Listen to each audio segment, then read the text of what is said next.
Hello and welcome to this second episode of Moon Mountain Mahayana. Today, what I'm going to do is I'm going to give you a quick and dirty definition of what sutra means in the context of Mahayana Buddhism.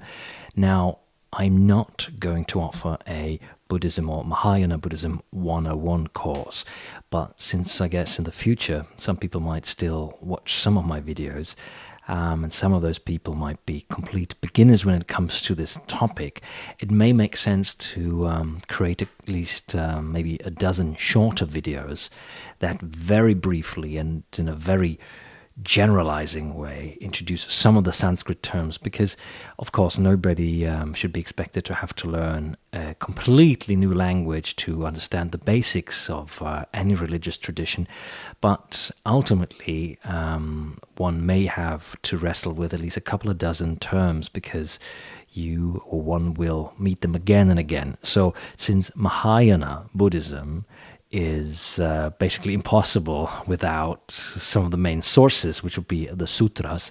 Let me just quickly tell you what sutra means. Now, first of all, it's a Sanskrit word, so when you come across Sanskrit terms, you'll know it's roughly, rule of thumb, it's Mahayana tradition we're talking about, because the earlier, let's say, mainstream Buddhist traditions, they use Pali-based sources. So sutta tells you, S-U-T-T-A, that somebody's talking about a Pali or maybe earlier Buddhist contexts, and when somebody uses Sanskrit, there's a good chance they might be referring to Mahayana Buddhist contexts, topics, and sources. Now, if we're just talking about academic historical realities, then Mahayana Sutras first appeared roughly 400 to 500 years after the death of Buddha Shakyamuni. Shakyamuni means the sage of the Shakya clan and refers to the historical Buddha, which some of you might know by the name of Siddhartha Gautama. Now, in the Mahayana worldview, we have way more Buddhas than that, and even in, let's say, the Theravada context, you'll notice I love the word context, there we'll find more than one Buddha, but that's another topic for another clip. So, sutra is a Sanskrit term. It literally means string or thread, and also means aphorism, the way it's used. It's interesting to look at some of the etymological, well, let's say, inspirations one might gain. I mean, the English language, you still have the word suture in the, again, context of sewing or surgeries. So that is definitely related to sutra. And since I just mentioned the word etymology, please understand one thing. Etymology, although it may not be the same kind of exact science that you might encounter when you're dealing with biochemistry, it nevertheless is a very rigorous academic discipline. And a big mistake a lot of us make, especially when you have a little bit of education, is that sometimes you think, oh, that term sounds so much like that term, and there must be some kind of connection. And sometimes that's true. At other times, it really is wrong. And I have a couple of friends of mine who are professional philologists, and let me tell you, you really need to know your stuff there. It might be tantalizing to sometimes consider, oh, maybe that word is related to that word, but unless you speak to some specialists or you really look at specialist dictionaries, of which there are actually not that many that are really, really good and up to date, then maybe it's better to take a step back than to enter the realm of sometimes, conspiracy theory like ideas about what some terms mean. Anyway, the mainstream etymological reality of sutra is a thread or a string, meaning aphorism. And when we're talking about Mahayana Buddhism, it relates to a sermon or a discourse of the Buddha, not necessarily Buddha Shakyamuni.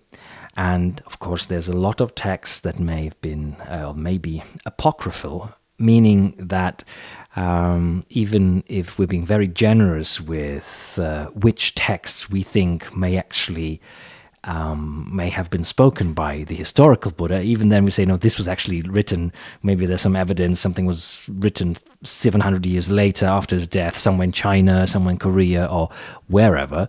It might still be called a sutra, and if it has had a bit of an impact. People are not going to use a different term necessarily, because then nobody would know what they're talking about.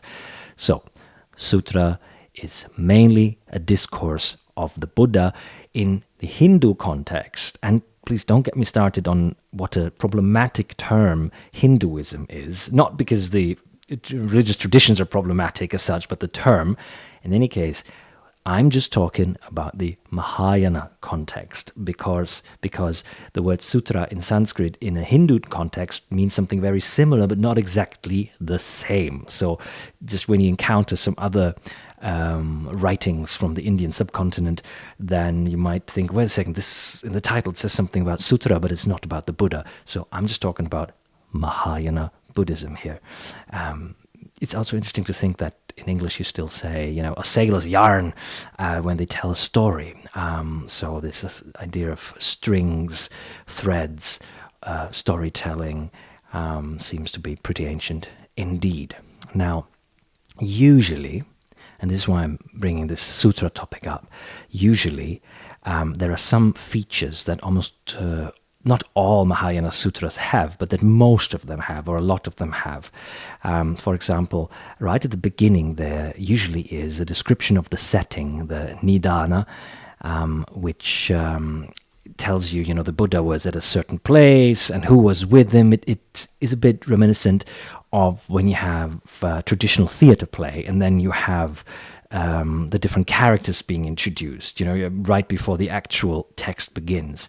But that's just one of the features, and I'm going to make different short videos that mention some of those key features that will not always be present in all Mahayana Buddhist sutras, but that are often present. And then you can see that there's a bit of a general logic to the structure of most of these sutras, and that might help you to navigate these. So again, I'm not going to try to teach you Sanskrit, because my Sanskrit is absolutely terrible, almost non-existent.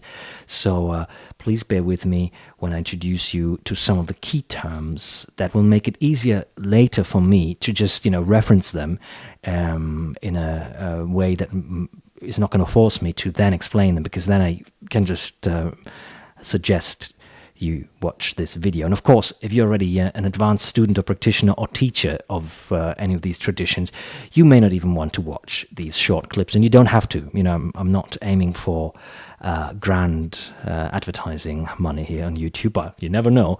In any case, I hope this very brief introduction to the term sutra in a Mahayana Buddhist context helps you to understand what I mean when I talk about sutras in the future. Thank you very much, and have a great week.